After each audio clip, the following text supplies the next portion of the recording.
And we're back. Welcome. Welcome Louise Adler from the creative stream as well, I believe. Very creative. We're wearing blue, but it's not royal blue. I think it's a midnight blue. Oh, you believe so? We spent a lot of time in our session worrying about the colour blue. What blue it was. Was it liberal blue? Was it not liberal blue? Anyway, we got over that. Okay.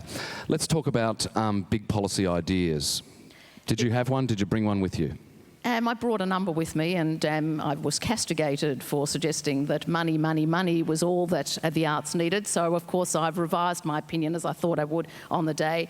And we've had fantastic discussions in our session. 3 key ideas. The first was access to the arts for all Australians, regardless of income or location, is vital. That we want the establishment of a Ministry of Culture, please, Minister, and we need the drafting of a national cultural policy urgently. And we want to share the view that extol the virtues of a mandated national creative curriculum. We think it's essential. So they're the 3 big ideas that I've come away with. For day one, I think that's very exciting. Fantastic. Thank you, Louise Adler. Peter Brooks, now your stream is? Health. Health. Did you come here with a number of ideas? I did. Have any of, just before you answer what your sort of idea is, have you changed your mind on anything while you've been here? No, I don't think I have. I'm still learning. I'm sure I'll change it tomorrow. And He's coming to the creative stream. he's coming to the creative stream for a while. Okay, fantastic. Yes, you are. So, what have been a couple of your ideas that you've brought to the table? Prevention. We've got to fund prevention. This is not just about Shakespeare in Love. It's about Shakespeare in hospital, or trying to keep Shakespeare out of hospital. We've got to get serious about prevention. I think if we do that, we can move to putting a reasonable amount of money into prevention, we can actually create a sustainable health workforce of the future. I've got a significant self-interest in this. In 2020, I'm going to be 75, so I'll actually be requiring the health system. But I also looked at my superannuation last week, and I'm still going to be working in the health system, I hope. Peter Brooks, thank you very much.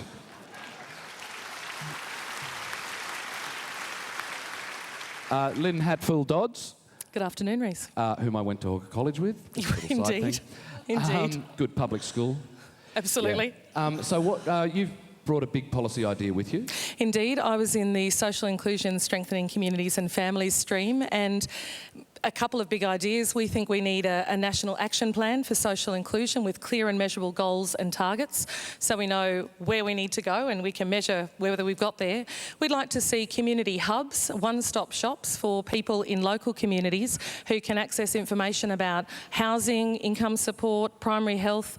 They're not just service ports. We'd like them to be places of community connection and belonging for people. And then lastly, we'd like to see the establishment of a community services commission, much like the Productivity Commission, that takes leadership, is a source of independent advice and research, and that initially investigates the capacity of the community sector. Great, thank you very much. And now I'm speaking to Jonathan West. Hello, how are you? I'm very well, thank you. And what stream are you in? Productivity. Productivity. So you're back from lunch? Finally, yes. Yeah. What were some of the exciting ideas that you heard today? Well, we've really been focusing on how we can take the resources that are available to this country, coming particularly from the resources boom, and invest them in science, education, and other incentives to increase the rate of innovation and productivity for the future. Right, okay. And has there been anything today in the productivity stream where you've changed your mind? I've changed my mind about how easy it is to persuade people of a good idea. It's very easy to have a good idea, but to have evidence, to make it feasible, to convince everybody else, that's really difficult. Right, interesting. Okay, thank you very much for speaking to us. And Greg Bourne. Hi there, how are you going? How are you? You're very well. Sustainability. Sustainability. Yeah.